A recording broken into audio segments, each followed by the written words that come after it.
नमस्कार दोस्तों, स्वागत है आपका अपने परिवार लर्निंग विद देव पर। तो दोस्तों, आज की हमारी यूपी पैट 2023 की चौथी क्लास है और पिछली क्लास में हमने 25 क्वेश्चंस को किया था। दोस्तों, हमारी तरफ से लगातार यूपी पैट 2023 के लिए क्लासेस कराई जा रही हैं। तो अगर आप हमारे चैनल पर पहली बार आए हैं तो प्लीज़ चैनल को सब्सक्राइब करें और बेल आइकन को प्रेस करें, जिससे हमारी ये क्लास आपको रेगुलर बेसिस पर मिलती रहे। तो आइए फ्रेंड्स, बिना देरी किए शुरू करते हैं। और इसी के साथ आज का हमारा पहला क्वेश्चन स्क्रीन पर आ चुका है। हमारा पहला क्वेश्चन है, कोशिका का ऊर्जा ग्रह किसे कहा जाता है? तो अगर बात की जाए कोशिका के ऊर्जा ग्रह की, तो हमारा राइट आंसर हो जाएगा ऑप्शन बी, क्योंकि कोशिका का जो ऊर्जा ग्रह है वो माइटोकॉन्ड्रिया को कहा जाता है। तो फ्रेंड्स, थोड़ी सी हम कुछ बात जानते हैं इसके बारे में। तो देखिए, कोशिका जो है, कोशिका शब्द का प्रतिपादन सबसे पहले रॉबर्ट हुक ने किया था। किसने किया था? कोशिका शब्द का अगर पूछा जाए कि कोशिका शब्द का प्रतिपादन किसने किया था, तो कोशिका शब्द का प्रतिपादन रॉबर्ट हुक ने किया था। और सबसे बड़ी कोशिका शुतुरमुर्ग के अंडे की होती है। ठीक है, किसकी होती है? शुतुरमुर्ग के अंडे की। इसके साथ ही जो सबसे छोटी कोशिका है वो माइकोप्लाज्म गैलेक्सेप्टिकमा नामक जीवाणु की होती है। किसकी होती है? माइकोप्लाज्म गैलेक्सेप्टिकमा नामक जीवाणु की। तो ये चीज़ आपको याद रखनी होगी। सबसे बड़ी कोशिका किसकी होती है? तो वो तो शुतुरमुर्ग के अंडे की होती है। और सबसे छोटी कोशिका माइकोप्लाज्म गैलेक्सेप्टिकमा की होती है। अच्छा, कोशिका का प्रतिपादन किसने किया था? तो वो किया था रॉबर्ट हुक ने। ठीक है, एक बहुत ही इंपॉर्टेंट क्वेश्चन है जो अक्सर पूछ लिया जाता है कि बताइए प्रोटीन की फैक्ट्री किसे कहते हैं? तो प्रोटीन की फैक्ट्री कहते हैं राइबोसोम को। किसको कहते हैं भाई? राइबोसोम को। और गाल्जी काय को कोशिका के अणुओं का यातायात प्रबंधक कहते हैं। क्या कहते हैं भाई? गाल्जी काय को कोशिका के अणुओं का यातायात प्रबंधक। तो ये कुछ इंपॉर्टेंट पॉइंट है जो सीधे सीधे परीक्षाएं पूछे जाते हैं और आपको याद होने चाहिए। चलिए हम आगे चलते हैं। और आज का हमारा अगला क्वेश्चन आ गया, बहुत ही इंपॉर्टेंट क्वेश्चन है। बैक्टीरिया की खोज किसने की थी? तो अगर बात की जाए बैक्टीरिया की, तो बैक्टीरिया की खोज की थी भाई ल्यूवेनहॉक ने। किसने की थी बैक्टीरिया की खोज? ल्यूवेनहॉक ने। अच्छा, अब कुछ पॉइंट हम आगे देखेंगे। देखिए, ये हमारे कुछ इंपॉर्टेंट पॉइंट हैं कि भाई पेंसिलिन की खोज किसने की थी? तो ये की थी अलेक्जेंडर फ्लेमिंग ने। बहुत ही इंपॉर्टेंट है। एक पेंसिलिन और एक ये चेचक का टीका, ये किसने खोजा था? ये एडवर्ड जेनर ने खोजा था। ठीक है, तो पेंसिलिन की खोज किसने की थी? अलेक्जेंडर फ्लेमिंग ने। और चेचक का टीका किसने खोजा था? तो ये खोजा था एडवर्ड जेनर ने। इसके साथ ही जो होम्योपैथी है उसकी खोज किसने की? तो वो की थी हैनीमैन ने। ठीक है, क्या किसने की थी? सैमुअल हैनीमैन ने। इनका पूरा नाम है सैमुअल हैनीमैन। तो आप खैर हैनीमैन ही याद रखें, इतना ही पूछा जाएगा। तो उम्मीद करता हूँ आपको ये क्वेश्चन याद हो गए होंगे। चलिए, हमारा अगला क्वेश्चन है आज का, सिगरेट लाइटर में कौन सी गैस प्रयुक्त होती है? वेरी वेरी इंपॉर्टेंट क्वेश्चन, क्योंकि गैस से क्वेश्चन जरूर पूछे जाएंगे केमिस्ट्री में, गैस से क्वेश्चन। और एक जो आपका वो फार्मूले जो होते हैं वहाँ से क्वेश्चन पूछे जाते हैं, तो मैं आपको सारे करा दूंगा, उसकी आपको टेंशन लेने की ज़रूरत नहीं है। चलिए, फिलहाल इस क्वेश्चन का आंसर होगा हमारा ब्यूटेन, क्योंकि जो सिगरेट लाइटर होती है उसमें ब्यूटेन गैस का प्रयोग किया जाता है। किसका प्रयोग किया जाता है? ब्यूटेन का। चलिए, अब हमें इससे संबंधित कुछ इंपॉर्टेंट फैक्ट पता करने हैं। तो जो गोबर गैस होती है, आपने नाम सुना होगा बचपन में गोबर गैस का। तो गोबर गैस में कौन सी गैस पाई जाती है? तो वो पाई जाती है मीथेन गैस। ये हमें याद होनी चाहिए कि गोबर गैस में मीथेन गैस पाई जाती है। और इसके साथ ही जो फल होते हैं, तो आपने देखा होगा कि बाज़ार में जब आप जाते हैं तो वहाँ पे आप देखते हैं कि कुछ फल जो होते हैं वो मतलब कृत्रिम रूप से पके हुए होते हैं। होते नहीं होते हैं, घर पे पूछते हैं कि इसमें दवाई तो नहीं लगी हुई है। तो वो जो फल होते हैं ना, उनको कृत्रिम रूप से पकाने के लिए एसिटिलीन का प्रयोग किया जाता है। अगर पूछा जाए कि फलों को कृत्रिम रूप से पकाने के लिए किस गैस का प्रयोग करते हैं, तो वो करते हैं एसिटिलीन का। तो ये आपको पता होना चाहिए। चलिए, हमारा अगला क्वेश्चन आ गया है, विटामिन ए का रासायनिक नाम क्या है? तो भाई विटामिन ए का रासायनिक नाम होता है रेटिनॉल। क्या होता है? रेटिनॉल। चलिए, विटामिन वाला चैप्टर बहुत इंपॉर्टेंट है, इसलिए मैं आपको जितने भी विटामिन है इनसे जो भी क्वेश्चन पूछे जाते हैं सारे आपको करा दूंगा। ठीक है, चलिए, विटामिन ए की कमी से कौन सा रोग होता है भाई? रतौंधी। बहुत ही इंपॉर्टेंट रोग है, बहुत ही इंपॉर्टेंट फैक्ट है। विटामिन ए की कमी से रतौंधी रोग होता है। और इसके साथ ही विटामिन ई का रासायनिक नाम टोकोफेरॉल है। ठीक है, अगर क्वेश्चन पूछा जाए कि बताओ विटामिन ई का रासायनिक नाम क्या है, तो विटामिन ई का रासायनिक नाम टोकोफेरॉल होता है। और इसकी कमी से जनन शक्ति कम हो जाती है। विटामिन ई की कमी से कौन सा रोग हो जाता है? तो इसकी कमी से जनन शक्ति कम हो जाती है। इसके साथ ही विटामिन B7 का रासायनिक नाम होता है बायोटीन। ठीक है, क्वेश्चन पूछा जा सकता है कि बताइए विटामिन B7 का रासायनिक नाम क्या है। तो विटामिन B7 का रासायनिक नाम होता है बायोटीन। और इसके साथ ही जो विटामिन B1 है उसका रासायनिक नाम होता है थायमीन। बहुत ही इंपॉर्टेंट है, very very important. Vitamin B1 का रासायनिक नाम है थायमीन। और विटामिन बी की कमी से कौन सा रोग होता है, तो विटामिन बी की कमी से बेरी रोग हो जाता है। तो ये कुछ इंपॉर्टेंट पॉइंट है, ये आपको याद होने चाहिए, पूछे जा सकते हैं। चलिए, ये हमारा ज्योग्राफी से रिलेटेड क्वेश्चन आ गया है। भारत की स्थलीय सीमा की लंबाई कितनी है। तो अगर बात की जाए भारत की स्थलीय सीमा की, तो भारत की स्थलीय सीमा की लंबाई है 15,200 किलोमीटर। तो ये आपको याद होनी चाहिए। आज हम आपको कुछ लंबाई बता देते हैं, कुछ सीमाएं बता देते हैं जहाँ से क्वेश्चन पूछे जाते हैं। तो अगर आपसे क्वेश्चन पूछा जाए कि बताइए भारत की तटरेखा की लंबाई कितनी है, तो भारत की जो तटरेखा है उसकी लंबाई है 6100 किलोमीटर। कितनी है, 6100 किलोमीटर। और भारत की जो पूरब से लेकर पश्चिम तक लंबाई है, आपने भारत का नक्शा देखा होगा, भारत का भी यहाँ पे तो नहीं बन पाएगा,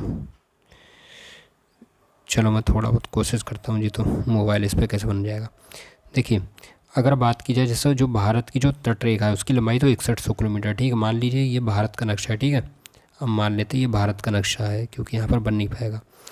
अच्छा, तो भारत की जो पूरब से लेकर लंबाई पश्चिम तक लंबाई है। ठीक है, यानी कि अगर हम मान के चलें कि यहाँ पूरब से लेकर पश्चिम तक लंबाई, इस तरह से मान के चलें, एक पॉइंट है एक पॉइंट है, तो ये जो लंबाई है ये है 2933 किलोमीटर। ठीक है, 2933 किलोमीटर। और उत्तर से दक्षिण की तरफ लंबाई, यानी कि अगर ऊपर से नीचे की तरफ मापें या नीचे से ऊपर की तरफ नापें, तो ये जो लंबाई है ये कितनी है, ये है 3214 किलोमीटर। ठीक है, ये कितनी है, 3214 किलोमीटर। तो ये चीज़ आपको याद रखनी है। और जो तटरेखा की लंबाई, यानी कि यहाँ पे जो समुद्र तट जो लगे हुए हैं, ये जो लंबाई है ये कितनी, ये है 6100 किलोमीटर। तो ये आपको याद होनी चाहिए। और अगर माने कि द्वीपों सहित तटरेखा की लंबाई कौन सी, क्योंकि हमारे पास द्वीप भी तो हैं, जैसे अंडमान निकोबार है, तो ये जो द्वीप हैं, लक्षद्वीप है, तो ऐसे जो द्वीपों सहित जो भारत की जो तटरेखा की लंबाई तो वो कितनी, वो है 7516.6 किलोमीटर। तो ये कुछ इंपॉर्टेंट फैक्ट हैं जो आपको याद होने चाहिए। अब कुछ और फैक्ट आ गए इससे संबंधित। भारत का क्षेत्रफल कितना है, तो भारत का क्षेत्रफल 32,87,263 वर्ग किलोमीटर। अच्छा, अब इम्पोर्टेंट फैक्ट क्या है, तो वो ये है कि भारत का जो क्षेत्र है वो विश्व के कुल भौगोलिक क्षेत्र का 2.4% है। पूछा जा सकता है कि बताइए भारत का जो क्षेत्रफल है वो विश्व के कुल भौगोलिक क्षेत्रफल का कितना परसेंट है, तो है 2.4%। इसके साथ ही संपूर्ण भारत के 43%, यहाँ पर परसेंट होगा, 43% भाग पर वन पाए जाते हैं। क्वेश्चन पूछा जा सकता है कि बताइए भारत के कितने परसेंट भाग पर वन पाए जाते हैं, तो आपका राइट आंसर होगा कि 43% भाग पर वन पाए जाते हैं। तो ये चीज़ आपको मालूम होनी चाहिए। इसके साथ ही पूछा जा सकता है कि भारत के कितने परसेंट भाग पर पठार पाए जाते हैं, तो भारत के 27.7% भाग पर पठार पाए जाते हैं। और इसके साथ ही 29.3% भाग पर पर्वत और पहाड़ियों का विस्तार है। तो ये आपको मालूम होना चाहिए, बहुत ही इंपॉर्टेंट फैक्ट है, इसको आप अपनी कॉपी में नोट कर लेना। ठीक है, चलिए हमारा अगला क्वेश्चन है, ईरान की राजधानी का क्या नाम है। देखिए, मैंने आपसे कहा था ना, मैं लगातार क्लासेस में इस टाइप के क्वेश्चन जरूर लाता हूँ, राजधानी पुस्तकें, क्योंकि ये परीक्षा में पूछे जाएंगे और इनकी 100% मैं आपको गारंटी देता हूँ यहाँ से क्वेश्चन फंसेगा। तो आप टेंशन ना लें, आप बस क्लास देखते रहें और याद करते रहें साथ ही साथ बस। तो देखिए, ईरान की राजधानी क्या है, तो ईरान की राजधानी का नाम है तेहरान। क्या है भाई, तेहरान। चलो अब हम कुछ इसके बारे में और कुछ जानते हैं। देखो, एक मुद्रा से क्वेश्चन पूछा जाएगा। ठीक है, तो अभी तक हमने क्या पढ़ा कि ईरान की जो राजधानी वो है तेहरान। तो ऐसे ही ईरान की मुद्रा क्या है, तो ईरान की मुद्रा है रियाल। क्या है भाई, रियाल। अच्छा, मिस्र की राजधानी कौन सी है, तो मिस्र की राजधानी काहिरा। और इसकी जो मुद्रा क्या है, तो वो इसकी मुद्रा इजिप्शियन पाउंड। क्या मुद्रा, इजिप्शियन पाउंड। ऐसे ही क्यूबा देश की राजधानी क्या है, हवाना। और इसकी मुद्रा क्या है, क्यूबन पेसो। हो सकता है यहाँ पर क्यूबन ना दे, वो पेसो दे देगा, तो आपको याद रखना होगा कि इसकी जो मुद्रा है वो है क्यूबन पेसो। ऐसे ही हमारा अगला क्वेश्चन, अगला पॉइंट है कि सऊदी अरब की राजधानी क्या है, तो वो है रियाद। और मुद्रा क्या है, तो मुद्रा होगी इसकी रियाल। तो ये चीज़ आपको याद रखना है। वेरी वेरी इंपॉर्टेंट क्वेश्चन आ गया है, अंतर्राष्ट्रीय वन दिवस मनाया जाता है। तो भाई कब मनाया जाता है, तो अंतर्राष्ट्रीय वन दिवस हमारा मनाया जाता है 21 मार्च को। कब मनाया जाता है, 21 मार्च को। तो इसके साथ ही हम कुछ और इम्पोर्टेंट दिवस याद करेंगे भाई। 22 मार्च को कौन सा दिवस मनाया जाता है? तो विश्व जल दिवस मनाया जाता है। इसके साथ ही विश्व मौसम विज्ञान दिवस कब मनाया जाता है? 23 मार्च को मनाया जाता है। और विश्व क्षय रोग दिवस कब मनाया जाता है? तो वो मनाया जाता है 24 मार्च को। कब मनाया जाता है भाई? 24 मार्च को। तो ये इंपॉर्टेंट दिवस हैं, ये सब आपको याद होने चाहिए। हमारा अगला क्वेश्चन आ गया है, विश्व बैंक का मुख्यालय कहाँ स्थित है? तो भाई जो विश्व बैंक का मुख्यालय है तो वो वाशिंगटन डीसी में स्थित है। कहाँ पर स्थित है? वाशिंगटन डीसी में। और इसके साथ ही अगर हम करें आईएमएफ का मुख्यालय, ठीक है, तो आईएमएफ का मुख्यालय कहाँ पर है? तो वो भी वाशिंगटन डीसी में स्थित है। तो ये आपको याद होना चाहिए। हाँ, ये बहुत इंपॉर्टेंट पॉइंट है कि विश्व बैंक के अध्यक्ष कौन है? तो इसके अध्यक्ष है अजय बंगा। ये एक भारतीय हैं। कौन है भाई? भारतीय। और ये भी हाल ही में अध्यक्ष बने हैं। तो इसलिए यहाँ से क्वेश्चन करंट का बन सकता है कि बताइए अभी हाल फिलहाल में विश्व बैंक के अध्यक्ष कौन बने? तो वो हैं अजय बंगा जी, ठीक है, क्योंकि ये हमारे भारतीय हैं। तो ये आपको याद होना चाहिए। चलिए, हमारा अगला क्वेश्चन है आज का, बहुत ही इंपॉर्टेंट क्वेश्चन है, वेरी वेरी इंपॉर्टेंट क्वेश्चन। इनमें से कौन सी पुस्तक विष्णु शर्मा द्वारा लिखी गई है? तो भाई विष्णु शर्मा की एक प्रसिद्ध पुस्तक है जिसका नाम है पंचतंत्र। आप बचपन से पढ़ते चले आ रहे हो कि पंचतंत्र किसने लिखी? तो वो लिखी विष्णु शर्मा ने। ये वाला क्वेश्चन हिंदी में भी पूछा जा सकता है, क्योंकि आपका जो सिलेबस है हिंदी का यूपीटीपीएससी पैट का, उसने भी लिखा है साहित्य से संबंधित क्वेश्चन पूछे जाएंगे। तो वहाँ पर इससे पुस्तकों में भी ऐसा पूछा जा सकता है कि बताइए पंचतंत्र किसकी रचना है? विष्णु शर्मा की। और विविध वाला जो दिया है उसमें भी लिखा है पुस्तक है, तो वहाँ से भी पूछा जा सकता है। तो ये आपको याद होना चाहिए। चलिए, कुछ इंपॉर्टेंट कुछ पुस्तकें आ गई हैं भाई। शाहनामा शाहनामा किसकी रचना है? तो शाहनामा है फिरदौसी की रचना भाई। किसकी है? फिरदौसी की। ऐसे ही राजत रंगड़ी किसकी है? तो राजत रंगड़ी कल्हड़ की है। और किताबुल हिंद किसकी है? तो किताबुल हिंद है अल-बुरूनी की। तो ये पुस्तकें आपको याद होनी चाहिए। और ये भी एक इम्पॉर्टेंट क्वेश्चन आ गया है, क्योंकि आपके सिलेबस में दिया हुआ है, आप देखना जाके सिलेबस में आपके देखा पुरस्कार, कि पुरस्कार जो है विभिन्न प्रकार के पुरस्कार और खेलों से संबंधित भी हैं। तो पुरस्कार से संबंधित क्वेश्चन वहाँ पूछे जाएंगे। तो ये आप देख लेना, आपके सिलेबस में दिया हुआ है अलग से। तो मैं जो भी आपको पढ़ा रहा हूँ पूरी तरह से सिलेबस के अकॉर्डिंग पढ़ा रहा हूँ, कुछ भी हमारा सिलेबस से बाहर नहीं है। जितने भी हम आपको 100% क्वेश्चन कराएंगे वो सारे सिलेबस के अंदर ही होंगे। तो इसलिए ये वाली जो क्लास है आपके लिए बहुत ही बेनिफिशियल होगी। आप चाहे कहीं से पढ़ लेना, ठीक है। मैं आपसे ये नहीं कहूँगा कि सिर्फ मैं अच्छा पढ़ाता हूँ, जहाँ से चाहो वहाँ से पढ़ लो, लेकिन इस क्लास को अगर आप लोगे तो मैं सच बता रहा हूँ ये एक रामबाण आपके लिए साबित होगी, क्योंकि ये सिर्फ और सिर्फ सिलेबस से रिलेटेड है, यहाँ से और कुछ बाहर से नहीं है। मैं आपको जो भी 25 क्वेश्चन कराता हूँ उसमें 5-6 चीज़ें एक्स्ट्रा बताता हूँ, तो वो ओवरऑल मिला के 40-50 चीज़ें बन जाती हैं। तो इसलिए वो सारे फैक्ट जो हैं आपको सिलेबस के अकॉर्डिंग मिल रहे हैं, तो आपके लिए बहुत ही ज़रूरी हो जाते हैं। और अगर आपको अच्छा स्कोर करना है तो आपको क्लास रेगुलर बेसिस पर लेनी पड़ेगी। चलिए, हमारा आज का अगला क्वेश्चन आ गया है, लिपजिंग बुक प्राइज़ 2023 किसको मिला है? तो अभी हाल ही में दिया गया है लिपजिंग बुक प्राइज़ 2023। तो किसको दिया गया? तो वो दिया गया भाई मारी स्टेपानोवा को। किसको दिया गया है? मारी स्टेपानोवा को। तो ये आपको याद होना चाहिए। अच्छा, ये कहाँ से है? तो ये है रूस से, ठीक है। वैसे इतना तो नहीं पूछेगा, लेकिन आपको अगर मालूम हो तो अच्छी बात है। ये कहाँ से है? रूस से है। फिलहाल आप इतना याद रखना है कि जो लिपजिंग बुक प्राइज़ 2023 है ये मारी स्टेपानोवा को दिया गया है। चलिए, कुछ और अभी हाल फिलहाल में पुरस्कार दिए गए हैं और ये बहुत ही इंपॉर्टेंट है। इसमें सबसे ज़्यादा इम्पोर्टेंट एक तो ये है कि प्रवासी भारतीय सम्मान पुरस्कार किसको दिया गया है? तो वो दिया है राज सुब्रमण्यम को। और एक इम्पॉर्टेंट ये है वन्य जीव संरक्षण पुरस्कार किसको दिया गया है? तो वो दिया है आलिया मीर को। किसको दिया? आलिया मीर को। और अगला पुरस्कार कौन सा है कि मार्कोनी पुरस्कार किसको दिया गया? तो वो है हरि बाल कृष्ण को। किसको दिया गया भाई? हरि बाल कृष्ण को। तो यहाँ पर आप इसको पक्का याद करना कि प्रवासी भारतीय सम्मान पुरस्कार किसको दिया गया? राजू सुब्रमण्यम को। और वन्यजीव संरक्षण किसको पुरस्कार किसको दिया? आलिया मीर को। तो ये दोनों इंपॉर्टेंट है। बाकी इसको भी आप याद कर सकते हैं कि हरि मार्कोनी पुरस्कार किसको दिया गया है? तो वो दिया गया हरि बाल कृष्ण जी को, ठीक है। चलिए, ये आज का हमारा अगला क्वेश्चन आ गया है, सिंधु घाटी की सभ्यता में घोड़े के अवशेष कहाँ से मिले हैं? तो भाई सिंधु घाटी की सभ्यता में घोड़े के अवशेष मिले सुरकोटदा से। वेरी वेरी इंपॉर्टेंट पूछा जा सकता है कि बताइए वह कौन सा स्थान है सिंधु घाटी सभ्यता का जहाँ से घोड़े के अवशेष प्राप्त हुए? तो वो हुए हैं प्राप्त कहाँ से? सुरकोटदा से। चलिए, ये हमारा अगला क्वेश्चन आ गया है, योग दर्शन के प्रतिपादक कौन है? तो योग दर्शन के प्रतिपादक हैं पतंजलि। कौन है भाई? पतंजलि। जो देखो सरल क्वेश्चन होंगे वहाँ पे मैं ज़्यादा डिस्कस नहीं करूँगा और ज़्यादा वहाँ पे पॉइंट भी नहीं बनते। हाँ, जहाँ पे कठिन क्वेश्चन बनते हैं वहाँ पर फैक्ट ज़्यादा होते हैं, तो उसको मैं बहुत अच्छे से आपको एक्सप्लेन कर दूँगा। चलिए अगला क्वेश्चन आगे भाई। अशोक के शिलालेखों को पढ़ने वाला प्रथम अंग्रेज कौन था? तो अशोक के शिलालेखों को प्रथम बार जिस व्यक्ति ने पढ़ा तो उसका नाम है जेम्स प्रिंसेप। किसने पढ़ा था भाई अशोक के शिलालेखों को? जेम्स प्रिंसेप ने। चलिए हमारा अगला क्वेश्चन आ गया। ये क्वेश्चन पूछा गया था, देखो यूपीट्रिपल पैट का जो 2021 वाला जो पेपर था उसमें शक संवत से क्वेश्चन पूछा गया था। पिछली क्लास में मैंने आपको विक्रम संवत पढ़ाया था, ठीक है। तो शक संवत कब शुरू हुआ था? तो भाई शक संवत हुआ था 78 ईस्वी में।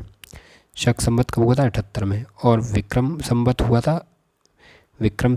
था 58 ईसा पूर्व में। ये मैंने आपको पिछली क्लास में बताया था और इस क्लास में आपको बताना है कि जो शक संवत हुआ है वो 78 ईस्वी में शुरू हुआ था। तो ये आपको याद होने चाहिए, यहाँ से पूछा जाएगा क्योंकि आपके टॉपिक में दिया गया है। चलिए हमारा आज का अगला क्वेश्चन आ गया भाई।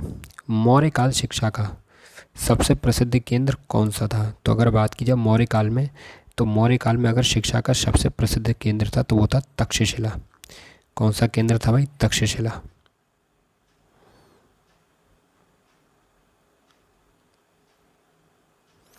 चलिए आज का हमारा अगला क्वेश्चन आ गया भाई।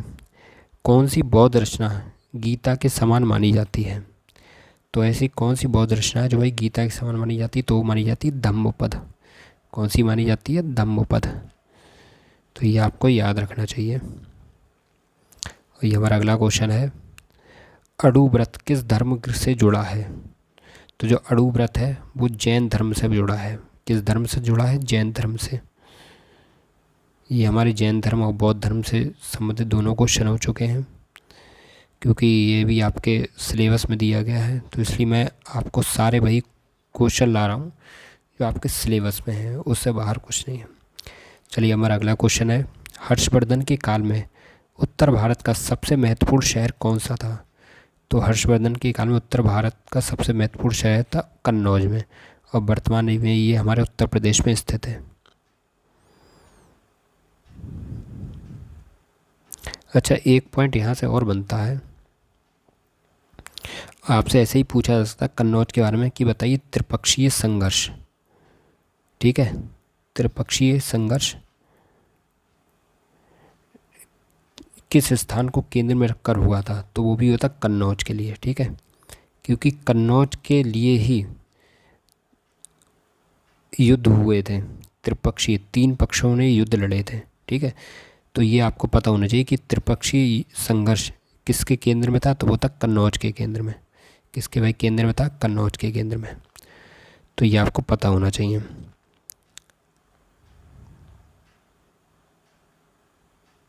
चलिए हमारा आज का अगला क्वेश्चन आ गया है। खजुराहो में स्थित मंदिर का निर्माण किसने करवाया था? तो खजुराहो के जो मंदिर हैं तो उनका निर्माण करवाया था चंदेल राजाओं ने। किसने करवाया था भाई? चंदेल राजाओं ने। तो ये आपको पता होना चाहिए। ये हमारा अगला क्वेश्चन आ गया है। पुष्टि मार्ग की स्थापना किसने की थी? तो पुष्टि मार्ग की स्थापना वल्लभाचार्य ने की थी। किसने की थी पुष्टि मार्ग की स्थापना? वल्लभाचार्य ने। नेक्स्ट क्वेश्चन है। भारत में ग्रांड ट्रंक रोड की किसने बनवाया था? यानी कि जो ग्रांड ट्रंक रोड है वो किसने बनवाया था? तो वो बनवाया था शेरशाह सूरी ने। किसने बनवाया था? शेरशाह सूरी ने। यानी कि हमारा ऑप्शन भी करेक्ट हो जाएगा। चलिए अगला क्वेश्चन आ गया और ये भी वेरी वेरी इंपॉर्टेंट है, यहाँ पर आप लगा लेना वेरी वेरी इंपॉर्टेंट, क्योंकि ये करंट अफेयर का क्वेश्चन है, ये पूछा जा सकता है। अभी हाल ही में चेरचेरा महोत्सव 2023 में मनाया गया है, तो वो कहाँ पे मनाया गया था? तो वो मनाया गया था छत्तीसगढ़ में, ठीक है। कहाँ पर भाई मनाया गया था चेरचेरा महोत्सव? तो ये मनाया गया था छत्तीसगढ़ में। तो ये आपको पता होना चाहिए। चलिए ये भी बहुत इंपॉर्टेंट क्वेश्चन है कि मिड डे मील योजना का नाम बदलकर क्या कर दिया गया है? तो मिड डे मील योजना का नाम बदलकर कर दिया गया है पीएम पोषण स्कीम। क्या कर दिया गया है? पीएम पोषण स्कीम। तो ये भी आपको पता होना चाहिए। जैसे पिछली बार भी एक क्वेश्चन पूछा गया था नाम बदलने से, ठीक है। पिछली बार पूछा गया था कि बताइए औरंगाबाद का नाम बदलकर क्या कर दिया गया है? तो वहाँ पर आंसर था संभाजी नगर। तो ये आपको पता होना चाहिए कि जो नाम है ये भी पूछ लिए जाते हैं कि किसका नाम बदलकर क्या कर दिया गया है। जैसे अभी राजपथ का नाम कर्तव्य पथ करा गया है, तो बहुत से नाम बदले हैं। टाटा स्काई का नाम टाटा प्ले कर दिया गया है। तो वो सारी चीज़ें मैं आपको पढ़ा दूंगा, ठीक है, उसकी आप टेंशन ना लेना, मैं आपको सब पढ़ाऊँगा। जो चीज़ जहाँ बदली गई है वो सभी, जो भी करंट में जो भी हो रहा है सब कुछ आपको एकदम अपडेट में कर दूंगा।